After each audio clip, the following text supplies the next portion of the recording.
¿Qué tal? Soy el padre Ricardo Aguilar, doctor en teología bíblica. Es un gusto estar con ustedes nuevamente para compartir juntos el estudio de la palabra de Dios, sobre todo los evangelios de cada domingo.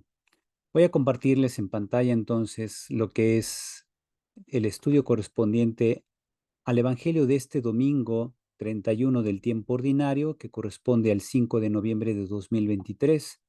Estamos siempre en el ciclo A, este 2023. Y bueno, pues el tema central es la idea de que el mayor entre ustedes será su servidor. Comparto entonces aquí en pantalla los elementos que vamos a ir comentando. Primero que nada, leemos el texto. El pasaje del Evangelio dice así: En aquel tiempo Jesús dijo a las multitudes y a sus discípulos: En la cátedra de Moisés se han sentado los escribas y fariseos. Hagan pues todo lo que les digan, pero no imiten sus obras, porque dicen una cosa y hacen otra.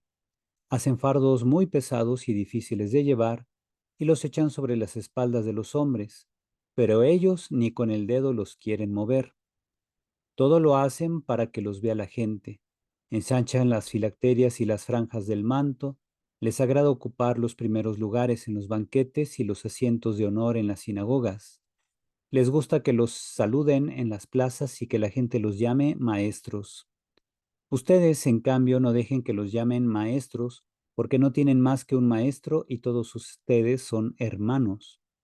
A ningún hombre sobre la tierra lo llamen padre, porque el Padre de ustedes es solo el Padre celestial. No se dejen llamar guías, porque el guía de ustedes es solamente Cristo. Que el mayor de entre ustedes sea su servidor, porque el que se enaltece será humillado, y el que se humilla será enaltecido. Palabra del Señor. Bien, entonces haremos algunos comentarios al respecto. Aquí en la fotografía que tomé en la sinagoga de Corosaín, allá en Israel, en la región de en torno a Galilea, al mar de Galilea, tomé esta foto de una cátedra que pertenece a la sinagoga local. Yo lo que estaba leyendo en algunos libros especializados es que las cátedras así de piedra son de época tardía, no son del primer siglo de tiempos de Jesús. Sin embargo, el sentido de la cátedra debe entenderse como aquella posición, digamos, de un maestro que le da la autoridad para enseñar. Después ya la cátedra, al menos dentro de las sinagogas de Galilea, ya se concretizó, se materializó en la forma de un asiento, una especie de sillón o sede, desde el cual el maestro enseña. Y esto porque en el versículo 2 dice el texto griego, epites moiseos cathedras, ekathison hoi grammateis kai hoi farisaio, que significa sobre la cátedra de Moisés se sentaron literalmente. Ekathisen es un auristo, es decir, un tiempo pasado, pero podríamos considerarlo más bien con un sentido de perfecto, es decir, se han sentado los escribas, gramateis, y los fariseos, los farisaioi. Así que tenemos como esta expresión de Jesús tiene una connotación de algo que persiste en el tiempo de vida del Señor. Es decir, los fariseos y escribas han recibido de Dios un encargo, que es continuar la enseñanza de Moisés. Por eso ahí se menciona la expresión la cátedra de Moisés. En ella se han sentado los escribas y fariseos, es decir, son herederos legítimos de la enseñanza que deben dar al pueblo de Dios.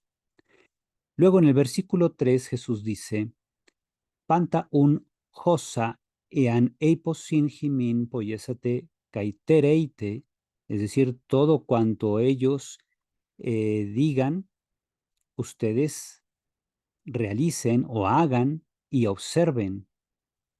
Katadeta ergauton me poieite, pero lo que ellos hacen o las cosas, las obras de ellos, no hagan ustedes. Vamos a ver esta explicación. Los fariseos y los escribas tienen la mala fama de hacer lo contrario a lo que enseñan. Por eso Jesús dice, obedezcan lo que ellos digan, obsérvenlo, pero no imiten sus ejemplos. Y luego viene una serie de expresiones donde afirma Jesús que aquellos atan fuertes cargas o cargas muy difíciles de llevar y las colocan encima de los hombros de los hombres. Es lo que dice exactamente aquí el texto griego. Desmeusin de fortia barea, kai sibastacta, kai epititheasin, epitus homus, ton anthropon, autoide, pero ellos, todactilo auton, u celusin kinesai auta, pero ni con el dedo ellos quieren moverlos. Por fortía, la expresión en griego, fortía, debe entenderse cargas, puede entenderse también literalmente como fardos. Las expresiones barea kai disbastacta significa pues muy pesadas y difíciles de llevar. Aluden a pesos que se derivan de observar la Torá, es decir, la ley de Moisés. Y es que los escribas y fariseos, en su modo peculiar de interpretar la ley, lo que le llamaban ellos el yugo de los fariseos, era que sometían a los judíos a mucho sufrimiento, pues les imponían cargas morales muy pesadas, en lugar de aplicarles una jurisprudencia que mostrara la bondad y misericordia de Yahvé. Y es que los escribas y fariseos, al ser intérpretes de la ley de Moisés, para resolver las cuestiones morales de la vida de las personas que iban a consultarles, pues les ponían cargas muy pesadas en sentido moral, hacían muy difícil llevar la fe de Israel. La atestiguación de la palabra rabí, ya ven que les dice, no se hagan llamar rabíes. Bueno, la palabra rabí como título que precede a un nombre propio, ejemplo, Rab Haná, ya se encuentra en osarios jerosolimitanos que datan del siglo I antes de Cristo, pero su significado podría ser solo honorífico, sin conexión con la idea de enseñanza. Maestros como Hillel o Shammai, que fueron grandes maestros del judaísmo en tiempos de la adolescencia de Jesús, eran designados en las fuentes antiguas, sobre todo las fuentes judías, sin el título. Simplemente se decía, Hillel enseñaba esto, Shammai enseñaba aquello, pero no les ponían el título Rabí Hillel o Rabí Shammai. Más bien, a partir de la reestructuración del judaísmo después de la destrucción del templo, es decir, después del año 70, el término rabí precede al nombre. Ejemplo, el rabino Akiva. Así, en las fuentes rabínicas, el título rabí se usa como un apelativo absoluto para indicar al maestro de la doctrina, aunque a veces sigue siendo el uso antiguo que designaba al dueño de un esclavo, porque rabí es una expresión como para referirse al rab. Rab era una persona grande, de importancia, como puede ser el dueño de un esclavo, y la terminación i podría considerarse el sufijo relativo a la primera persona, es decir, mi grande, mi maestro, mi dueño, eso es lo que significaba rabí originalmente. En la Tosefta, que es una colección de textos judíos que se considera parte de la literatura rabínica temprana, incluso figuras bíblicas como Moisés, Elías u otras vienen llamados Rab, es decir, grande, especialmente en relación con sus discípulos, probablemente para transmitir la idea de continuidad entre los antiguos profetas y los actuales maestros. Cuando Mateo escribe su evangelio, el título de Rab era ya común entre los fariseos y probablemente solo se concedió después de una ceremonia de investidura. Esta podría ser la razón de la prohibición de los discípulos de Jesús, atestiguada solo en este evangelio de llamarse rabíes, una prohibición que por tanto podría haberse originado en el ahora consolidado contraste entre estos y los fariseos o rabinos. Recordemos un detalle, fíjense, según los estudios de algunos especialistas de historia y de antropología cultural, se ha visto que los fariseos tenían fuertes encuentros con los seguidores de Jesús en la época de la redacción de los evangelios. Y por eso en los evangelios aparecen los fariseos en continuo contraste con Jesús. Pero al parecer en tiempos de Jesús, es decir, entre los años 20 y 30 del primer siglo, los fariseos no solían ser tan legalistas, tan formalistas, tan negativos, tan cerrados como se les pintan en los evangelios, sino que más bien así eran los fariseos en su trato con los cristianos. Y como algunos cristianos empezaban a tomar ciertos nombres como, o pequeños títulos como rabíes para aquellos que eran grandes conocedores de la palabra o enseñaban la palabra, pues esto molestaba a los judíos que tenían sus rabíes ya muy formalmente preparados en escuelas rabínicas que les llamamos las yeshiva, y que en esta ceremonia de investidura prácticamente eran ordenados, es decir, los rabinos o los aspirantes a ser rabíes recibían la imposición de manos de parte de miembros de su comunidad, sobre todo de manos de otros rabinos, y se hacía una oración sobre ellos, y a eso se le llamaba una ceremonia de investidura. Se les designaba, se les ordenaba propiamente rabinos. Y esa práctica de imponer las manos y hacer una oración también la tomaron los cristianos, como vemos en Hechos de los Apóstoles, cuando viene la ordenación de los 7 diáconos. Pasando más adelante, en los versículos 11 y 12 se dice, Jodemeitzon Jimón, el más grande de entre ustedes, esta y Jimón diáconos, será de ustedes servidor. Hostis de Gipsosei Geautón, y así todo aquel que se enaltezca a sí mismo, tapeinocesetai, será humillado o será aminorado, caihostis tapeinosei geautón, y todo aquel que se haga pequeño o se humille, gipsocesetai, será enaltecido. Estas expresiones parecen haber tenido otro origen, pues son recogidos en otros evangelios como expresiones sueltas y que son colocadas en otros momentos de la predicación de Jesús.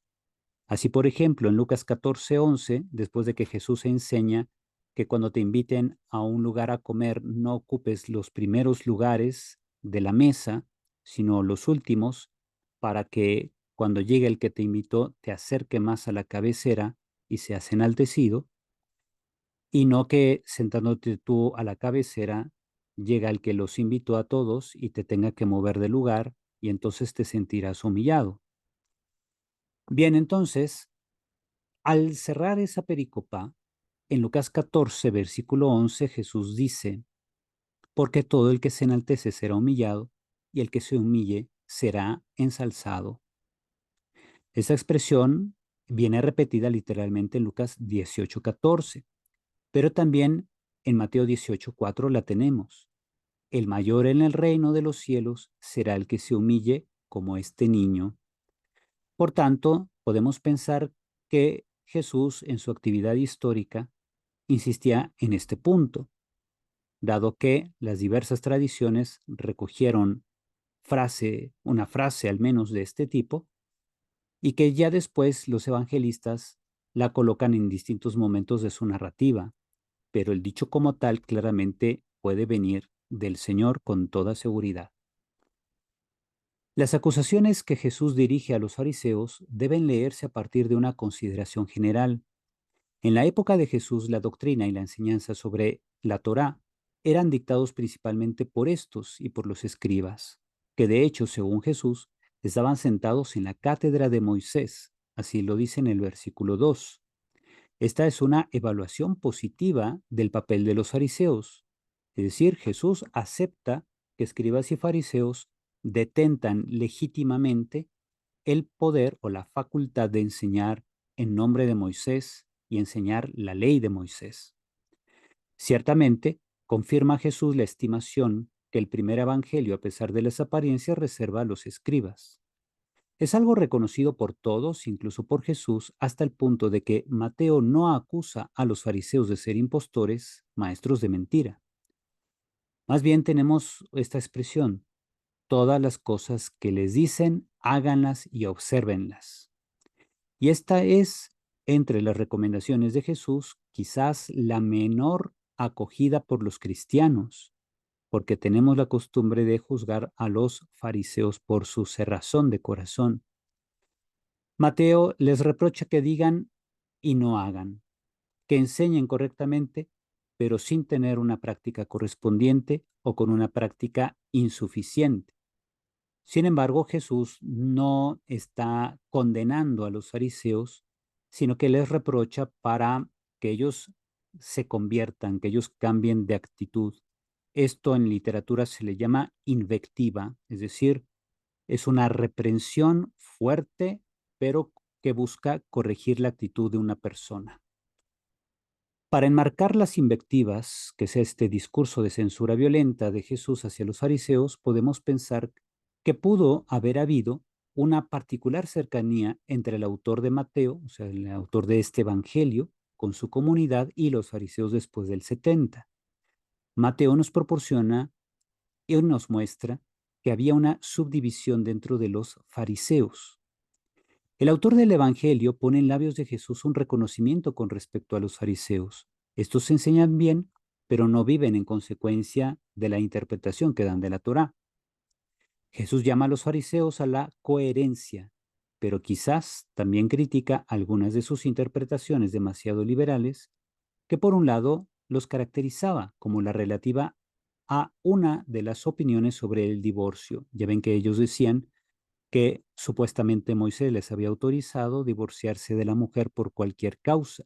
Y Jesús les va a decir de ningún modo, ¿verdad? Entonces ahí Jesús va a atacar la laxitud de los fariseos.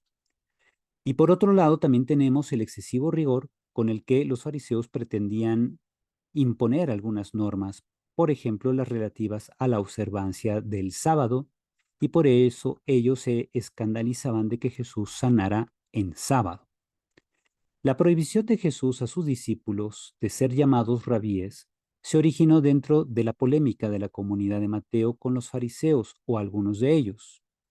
Cuando se escribe Mateo, estos no son simplemente el único movimiento que ha sobrevivido a la guerra judía, sino que han consolidado su identidad y se creen los depositarios de la interpretación de la Torá, utilizando el título rabí para designar su papel y sus prerrogativas. Estamos hablando aquí de los fariseos en sí. Lo que el autor de Mateo escribe ahora significa que ya se había hecho uso de ese título también para definir a los escribas cristianos, es decir, los autores de los evangelios y de otras cartas que tenemos en el Nuevo Testamento, así como los copistas, que ellos también eran escribas. Algo que Mateo no discute en sí mismo, pero podría convertirse en una forma de recibir honores o poder, como se describe en los versículos 5 al 7. Si sucede, mejor no convertirse en maestros, ¿verdad? Si sucede que alguien les diga maestros, pues mejor evítenlo. Así también tenemos en la carta de Santiago, capítulo 3, versículo 1, la expresión: no se hagan maestros muchos de ustedes, para que no se sientan superiores a los demás. Recordemos que en aquel tiempo la mayoría de la gente no sabía leer ni escribir, solo si acaso del 3 al 5% de la población era, pues, estaba alfabetizada, y bueno, pues entre los cristianos también, solo unos cuantos sabían leer y escribir. Entonces era muy fácil caer en la idea de que uno merece más honores por el hecho de ser estudioso. Ujú. Y pues con esto les agradezco su atención. Como vemos, el texto tiene unas enseñanzas muy interesantes para nosotros, para nuestra vida diaria, sobre todo los que nos preparamos en el estudio de la palabra de Dios. Primero tenemos que ser humildes, sencillos, reconocer que Si Dios nos ha dado la capacidad de aprender los idiomas bíblicos, de profundizarlos, pues es para enseñar, es para compartir con los demás la palabra del Señor, es para que compartamos la alegría de ser llamados por Cristo a ser continuadores de su mensaje, de su misión. Y yo espero que todos ustedes que han escuchado este comentario, pues también se pongan a disposición del Señor para poner todo de sí, lo mejor de ustedes mismos, para colaborar también en la edificación del reino de Dios, en la instrucción de la gente y, como dice el mismo Jesús, dejarse instruir, es decir, hacerse pequeño ante la palabra para que la palabra nos ensalce con un estilo de vida que sea digno del Evangelio. Si les gustó este video, pues recomienden a más personas para que todos juntos sigamos aprendiendo más de la palabra de Dios y así vivamos con mayor determinación nuestra fe católica. El Señor esté con ustedes. La bendición de Dios Todopoderoso, Padre, Hijo y Espíritu Santo, descienda sobre ustedes y permanezca para siempre. Amén. Pues los encomiendo al Señor y también me pongo en sus manos de ustedes para que me encomienden al Señor con su oración. Dios los bendice, que tengan excelente fin de semana. Hasta pronto.